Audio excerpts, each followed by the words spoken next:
of ADC, very distinguished ladies and gentlemen, on behalf of the African Democratic Congress, ADC, and all lovers of democracy,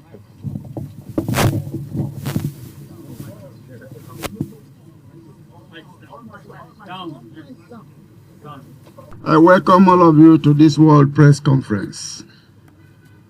Since 1999, Nigeria has been under democratic rule. After 27 years, we thought we could proudly celebrate the entrenchment of democracy, believing that the country's dictatorial past has receded into history. Our experience in the past 3 years or so, since President Bola Ahmed Tinubu came to power, has however confirmed otherwise.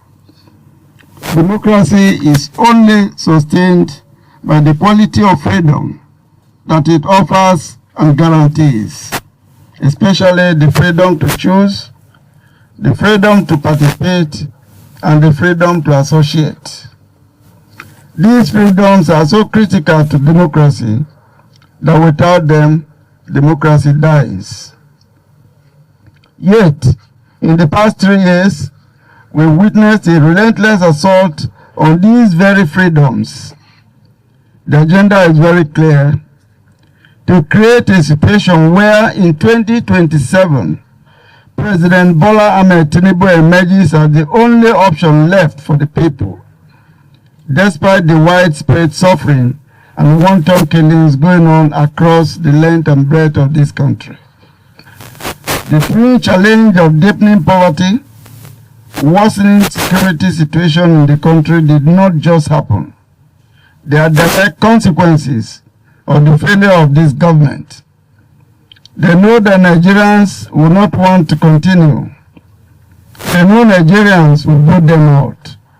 This is why they will do anything to hang on to power by hook or crook.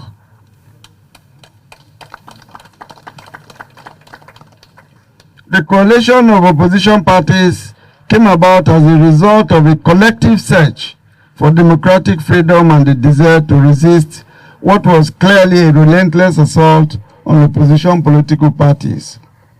The coalition leaders decided to come together under ADC to save multi-party democracy in Nigeria and rescue Nigeria from what was clearly an emerging dictatorship. We did not come to the ADC by chance. We did our due diligence. We fulfilled all the party's constitutional requirements, as well as all wider requirements under the laws that guide the management and operation of political parties. In furtherance of this process, a INEC meeting was convened on July 29, 2025, monitored by INEC officials. One of the conclusions of that INEC meeting was the dissolution of the National Working Committee of the party and the ratification of the caretaker committee to take over the affairs of the party, with my humble self, David Mark, as the national chairman, Rauf Ogbeni Arigbeshola as the national secretary, as well as others who have since been serving as officers of the party. In addition to witnessing this process that brought in the new leadership of the party, a formal report of these resolutions was subsequently communicated to the Independent National Electoral Commission, INEC. On the 9th of September 2025, INEC then uploaded the names of the relevant NWC members of the party based on the INEC resolutions. One of the officials of the dissolved National Working Committee was Nafiu Bala Gombe, who was one of the deputy national chairman of the party. It is on record that Gombe resigned his position on the 17th of May 2025. His resignation was also duly transmitted to INEC on the 12th of August 2025. Regardless of his resignation, he decided to approach the courts on September 2nd, 2025, 4 clear months after he resigned, seeking to be recognized as the chairman of the ADC. What this means is that by the 2nd of September, when he approached the courts, INEC was already aware that Secretary Arigbeshola and I had been inaugurated on the 29th of July in a process monitored by INEC. INEC was also aware that Gombe had resigned his position before the inauguration on the 29th of July. While this matter was in court, our team of lawyers approached the Court of Appeal, challenging the jurisdiction of the Federal High Court. In rejecting the appeal, the Court of Appeal ordered the parties, including INEC, to maintain status quo ante bellum. After this ruling on 12th of March 2026, we noticed a flurry of activities by lawyers associated with Nafiu Bala Gombe, requesting INEC to recognize him as the new chairman, or to recognize Arigbeshola and I as the secretary and chairman respectively, in a curious interpretation of what constitutes status quo ante bellum. But we know all along that Nafiu Bala Gombe and his lawyers were not acting on their own violation. They have become willing tools in the hands of the ruling party that have lost all support and goodwill to the Nigerian people. A government that has become desperate, so desperate to cling to power by all means, and even if it meant throwing the country into avoidable crisis. In the past couple of months, ADC has become the only viable opposition party left in Nigeria. But this APC government does not want any opposition. While we were fully aware of all their desperate plans, we remain confident that no level of desperation would have driven the government and the INEC to take a direct action against the ruling of the court. But we were wrong. It was therefore to our surprise yesterday, 1st of April, that INEC issued a press statement after the close of business hours, announcing that it had decided to withdraw recognition of both the ADC leadership, which I heard, and the fictitious one purportedly led by Nafiu Bala Gombe, thereby creating a false equivalence between the parties. By purporting to recognize Nafiu Bala Gombe as a faction, INEC seems to have conveniently forgotten that this individual had resigned his position to the knowledge of INEC itself.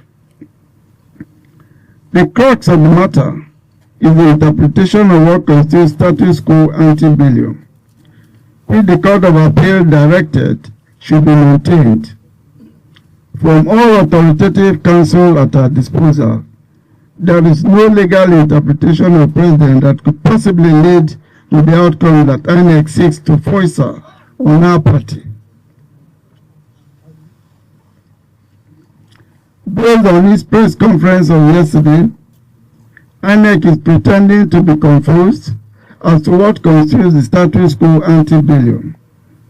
If this was so, under the circumstances, what one would have expected was for INEC to approach the Court of Appeal to request a judicial interpretation of what truly represents the status quo under the circumstances. But INEC did not do this.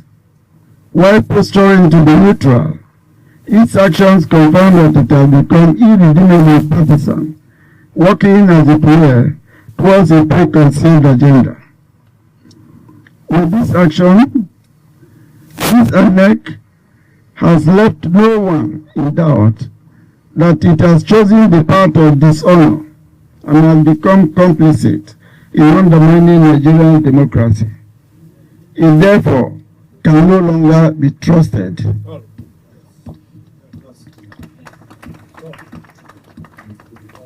What we say in essence is this: INEC cannot choose to fix the status quo from the day it took the administrative action to uphold the names of the new ADC members on its website.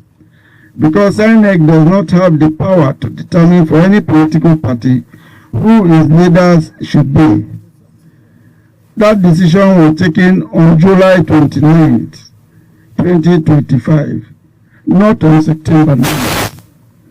With its press conference yesterday, INEC has invented a status quo that never existed, because there was no time that the African Democratic Congress, ADC, did not have a fully constituted leadership. What INEC has done is to create a situation that by its own curious logic leaves the ADC without leadership. This certainly cannot be the status quo that the Court of Appeal directed should be preserved. It is an INEC invention that is not known to any Nigerian law.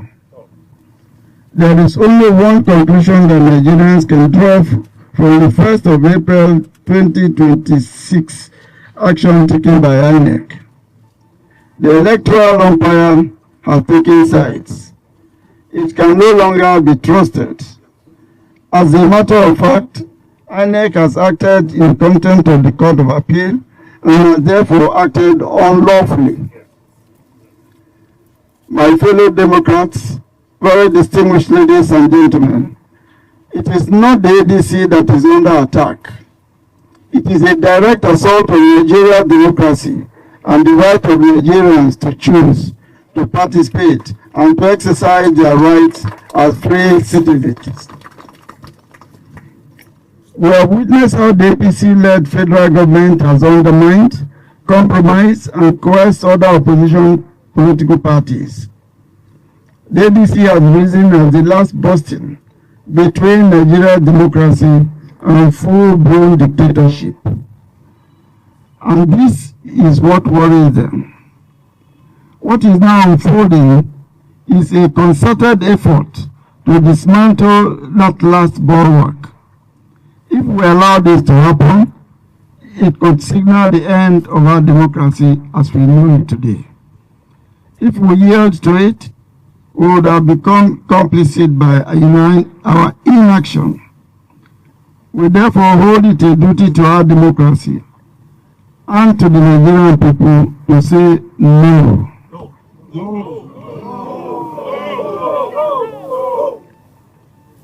Right now, I speak to Nigerians at home and in diaspora. I also speak directly to President Bola Ahmed Tinubu.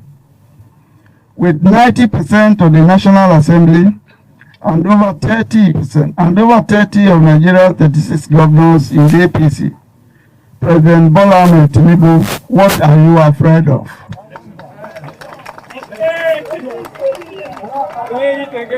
ADC!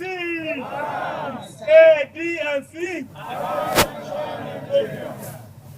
If you are convinced that you have done well for the people who voted for you, why are you afraid of a free, fair, and transparent electoral contest?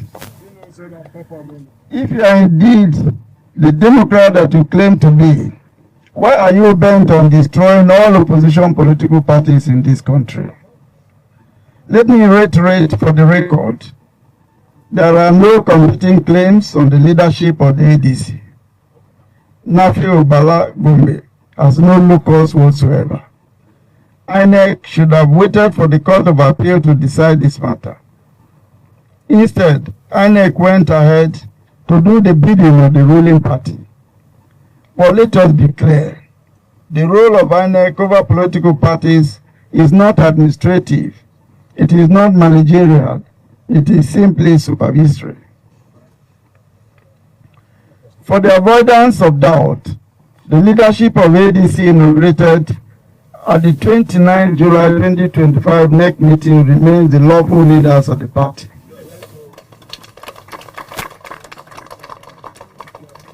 Party members and all Nigerians should therefore remain calm, as there is no cause whatsoever for alarm. It is important to state the net implications of this decision taken by INEC, in case they have not thought of it, or they just do not care. First, by attempting to subvert the leadership of the ADC, INEC has already undermined our participation in the Osun and the Ekiti elections taking place later this year. Secondly, we have our congresses starting on the 9th of April 2026, ending with our convention on the 14th of April 2026. We have given due notice to INEC and they have acknowledged receipt of that notice. This is what the law requires of us. Let us sound a note of warning. This INEC under Professor Joshua Amopita will be held directly responsible for whatever actions or inaction or reactions that follow this criminal path that it has taken.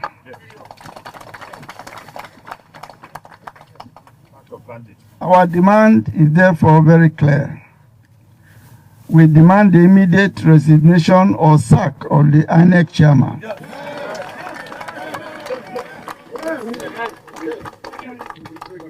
Professor Amopita and all his national commissioners. We no longer have confidence in them. We are convinced that they are incapable of conducting any credible election. Let us also make it clear, we are proceeding with our party programs because there is nothing under the law that makes INEC's attendance a mandatory requirement. We have duly served INEC notice and we will proceed accordingly. We also call on the international communities to take note of INEC's activities of 1st April under the restraint we have exercised so far. We urge them to recognize the clear threat to Nigeria's democracy and stability, and to hold accountable those who are undermining the integrity of the electoral process. We call on Nigerians to defend our democracy. This is a defining moment. Stand firm, speak out, participate, resist any attempt to impose the one-party system on Nigeria. Nigeria belongs to all of us, and together we must protect it. It is often said that the arc of history does not bend towards tyranny. It bends towards freedom. No matter how long the night may seem, the morning will come. Nigeria will not be silenced. ADC will not be silenced. Nigeria will not be conquered, and ADC will not be conquered. Nigeria is rising, ADC is rising. Thank you and God bless you all.